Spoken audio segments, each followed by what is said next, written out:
আমরা শেখ মুজিব শেখ হাসিনার শাসন আর বাংলাদেশে চাই না।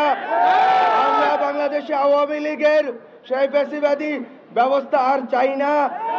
আমরা চাই বাংলাদেশপন্থীদের হাতে থাকবে।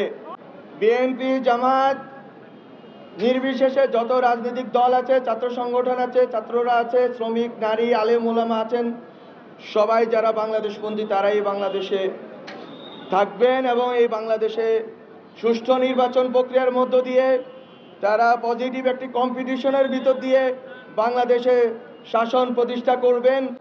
বাংলাদেশের জনগণের বৈষম্য বিরোধী এবং ইনসাফমূলক একটি শাসন ব্যবস্থা কায়েম করবেন। সেটা যারা বাংলাদেশপন্থী তাদের মধ্যকার নির্বাচন হবে। বাংলাদেশ বিরোধী আওয়ামী লীগ ফ্যাসিবাদীদের কোনোভাবে এই নির্বাচনে অংশগ্রহণ করতে দেওয়া হবে না। যদি আওয়ামী লীগ আবার ফিরত আসে তাহলে আবারও ফ্যাসিবাদ ফিরত আসবে। আপনারা জানেন 1975 সালের এই দিনে 25শে জানুয়ারিতে শেখ মুজিবুর রহমান সাহেব বাকশাল প্রতিষ্ঠা করে বাংলাদেশের সকল গণতান্ত্রিক অভিযাত্রাকে নস্যাৎ করার অপচেষ্টা করেছিলেন এবং সেই বাকশাল চারটি বাদে অন্য সকল দৈনিক পত্রিকাগুলোকে নিষিদ্ধ করেছিল, মত প্রকাশের স্বাধীনতাকে লুণ্ঠিত করেছিল। আমরা সকল রাজনৈতিক দল, ছাত্র সংগঠন, শ্রমিক সংগঠন, নারী সংগঠন, আলেম ওলামা সবাই মিলে এই ফ্যাসিস্ট হাসিনাকে উৎখাত করেছি।